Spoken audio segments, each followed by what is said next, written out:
তবে আবারও চলে এলাম মাছে ভাতে বাঙালির একটি রেসিপি নিয়ে। বুঝতে পারছেন না তো কি মাছ? তবে চলুন দেখে নেওয়া যাক। আজকে দেখাবো লোটে মাছের তেল ঝাল।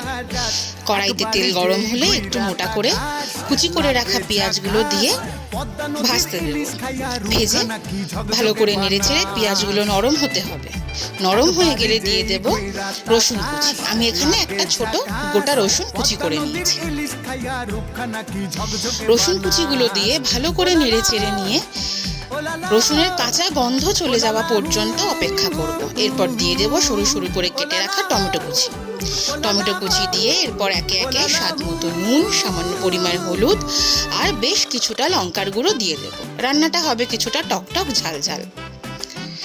ভালো করে নেড়ে চেড়ে মশলা থেকে তেল ছেড়ে এলে গোটা গোটা লোটে মাছগুলো আমি কিউব আকারে কেটে তাতে নুন, লেবুর রস আর লঙ্কার গুঁড়ো মাখিয়ে রেখেছিলাম।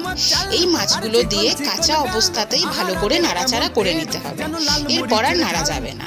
এবার ঢাকনা দিয়ে লো ফ্লেমে রেখে দেব মাছ থেকে জল ওঠার জন্য।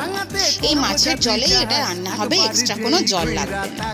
মাছ থেকে জল ছেড়ে এলে এরপর দিয়ে দেব উপর থেকে ধনেপাতা কুচি আর সামান্য একটু লেবুর রস। এর গন্ধটা ভীষণ সুন্দর আসে। এরপর দিয়ে দেব ঢাকনা। ঢাকনা দিয়ে লো ফ্লেমে 5 মিনিট রেখে দিলেই তৈরি আমাদের লোটে মাছের তেল ঝাল। গরম ভাতে দুর্দান্ত লাগে। একবার খেয়ে জানাবেন কেমন হয়েছে।